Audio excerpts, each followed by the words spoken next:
Shalom saudara sekalian, salam sejahtera dalam kasih Tuhan kita Yesus Kristus. Kebenaran yang kita akan terima hari ini berjudul menyesuaikan diri. Saudaraku, sejatinya standar bisa berdamai dengan Allah secara ideal adalah menjadi seperti Yesus. Kalau kita makin seperti Yesus, maka kita semakin bisa berdamai dengan Allah. Untuk itu kita harus mematikan segala keinginan daging, sebab keinginan daging adalah perseteruan terhadap Allah. Orang yang sedikit-sedikit marah, bertindak hendak menyakiti orang lain, apalagi merasa kuat dan bisa mengancam orang lain, mau memenjarakan orang lain dan bangga bisa menyakiti orang lain adalah orang-orang yang tidak berdamai dengan Allah. Jadi ironisnya, kalau dalam lingkungan gereja, di antara majelis dan pendeta, ada konflik seperti itu. Oleh sebab itu, kita harus belajar memiliki karakter yang lemah lembut dan tentram. Pada waktu kita disakiti, kita diam saja. Kita difitnah, kita diam saja. Kita dibully, kita diam saja. Kenapa begitu? Sebab kita mau berdamai dengan Allah. Kalau kita terpancing marah, balas dendam, kita menjadikan diri kita musuh Allah. Itulah sebabnya Paulus menasihati jemaat Efesus. Sebab itu kukatakan dan kutegaskan ini kepadamu di dalam Tuhan, jangan hidup lagi sama seperti orang-orang yang tidak mengenal Allah dengan pikirannya yang sia-sia dan pengertiannya yang gelap, jauh dari hidup persekutuan dengan Allah karena kebodohan yang ada di dalam mereka dan karena kedegilan hati mereka. Maksud firman Tuhan ini adalah agar kita tidak lagi hidup seperti dulu. Dulu kita adalah musuh Allah, tetapi sekarang kita telah diterima, dibenarkan oleh darah Yesus atau dianggap benar. Oleh sebab itu kita tidak boleh lagi hidup dan bersikap serta berperilaku seperti dulu. Harus berubah. Sebelum kita bertobat atau sebelum kita bersungguh-sungguh mau meneladani Yesus, kita belum bisa berdamai dengan Allah. Saya ulangi, sebelum kita bertobat dengan sungguh-sungguh, kalau kita tidak sungguh-sungguh berubah, tidak benar-benar belajar meneladani dan mengenakan hidup Yesus, kita tidak bisa benar-benar berdamai dengan Allah. Firman Tuhan mengatakan, perasaan mereka telah tumpul sehingga menyerahkan diri kepada hawa nafsu dan mengerjakan dengan serakah segala macam kecemaran. Tetapi kamu bukan demikian, kamu telah belajar mengenal Kristus, karena kamu telah mendengar tentang Dia dan menerima pengajaran di dalam Dia, menurut kebenaran yang nyata dalam Yesus, yaitu bahwa kamu berhubung dengan kehidupan kamu yang dahulu, harus menanggalkan manusia lama yang menemui kebinasaannya oleh nafsunya yang menyesatkan. Ya saudaraku, ini Efesus pasal 4 saudaraku, Oleh sebab itu, kita harus benar-benar memperhatikan firman Tuhan ini. Jadi kita harus betul-betul mengalami pembaharuan hidup saudaraku.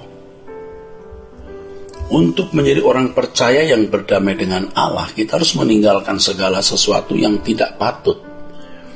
Itulah manusia lama kita, yang harus ditinggalkan.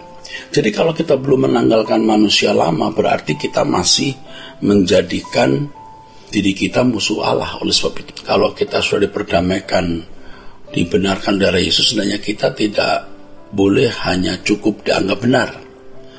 Allah kita jahat kalau kita hanya dianggap benar supaya masuk surga dengan keadaan tidak benar. Tetapi sesungguhnya Allah kita maha baik.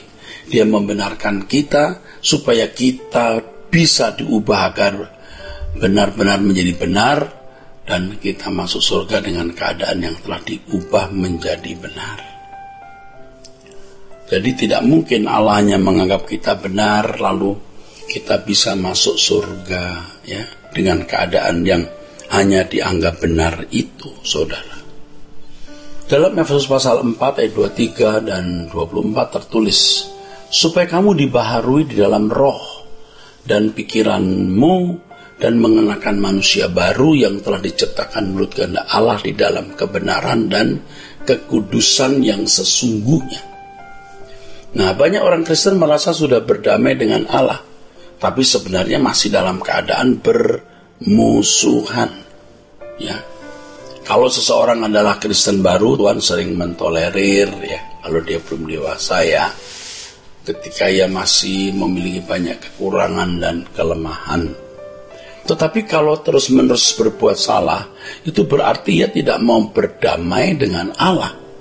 Orang percaya harus belajar untuk hidup tidak bercacat dan hidup tidak bercela. Untuk bisa menemukan perdamaian dengan Allah itu, saudaraku, hidup tidak bercacat, tidak bercela. Seseorang harus dikembalikan ke rancangan Allah semula dengan kualitas rohani kekristenan seperti yang Yesus kenakan, baru bisa berdamai dengan Allah. Orang yang dalam proses dikembalikan ke rancangan semula Allah pasti mulai tidak mencintai dunia, pasti tidak lagi hidup dalam keinginan daging yang bertentangan dengan kehendak Allah. Itulah sebabnya dalam 1 Yohanes pasal 2 ayat 15-17 firman Tuhan mengatakan, janganlah kamu mengasihi dunia dan apa yang ada di dalamnya. Jikalau orang mengasihi dunia, maka kasih akan Bapa tidak ada di dalam orang itu. Sebab semua yang ada dalam dunia, yaitu keinginan daging dan keinginan mata serta keangkuhan hidup, bukanlah berasal dari Bapa, melainkan dari dunia. Dan dunia ini sedang lenyap, dunia sedang lenyap dengan keinginannya. Tetapi orang yang melakukan kehendak Allah, orang yang melakukan kehendak Allah, tetap hidup selama-lamanya. Saudaraku sekalian, Allah tidak mungkin berkasih-kasihan dengan orang yang tidak mengasihi Dia. Tidak mungkin Allah membiarkan kita tidak mengasihi Dia dan mencintai dunia lalu masuk surga. Tidak mungkin. Tidak mungkin Allah membiarkan kita tidak mengasihi Allah dan masih mencintai dunia lalu kita dimasukkan surga. Maka kita harus mengalami perubahan dulu, saudara. Dalam perdamaian dengan Allah tidak boleh ada langkah kompromi dengan dunia. Kita harus tegas meninggalkan dunia untuk memilih Tuhan saja dengan menyesuaikan diri terhadap kehendaknya. Dalam hal ini bukan Allah yang menyesuaikan diri terhadap kita, tapi kita yang menyesuaikan diri terhadap Allah. Kita harus hanya kompromi dengan kebenaran dan kesucian Allah. Tapi kita tidak kompromi lagi dengan dunia. Dalam hal ini bukan Allah yang menyesuaikan diri, ya, kita yang menyesuaikan diri terhadap Allah. Kita harus hanya berkompromi dengan kebenaran dan kesucian Allah. Tapi kita tidak berkompromi dengan dunia. Kita harus berkhianat terhadap daging kita sendiri, nafsu kita sendiri, ego dan ambisi kita sendiri. Firman Tuhan mengatakan, kamu tidak bisa mengabdi kepada dua Tuhan. Itulah sebabnya firman Tuhan mengatakan, barang siapa menjadi milik Kristus Yesus, ia telah menyalibkan daging dengan segala hawa nafsu dan keinginannya. Jikalau kita hidup oleh roh, baiklah hidup kita juga dipimpin oleh roh. Puji Tuhan, saudara sekalian. Kiranya kebenaran ini, ya, memberi pencerahan kepada saudara dan memberkati saudara. Sola Gracia.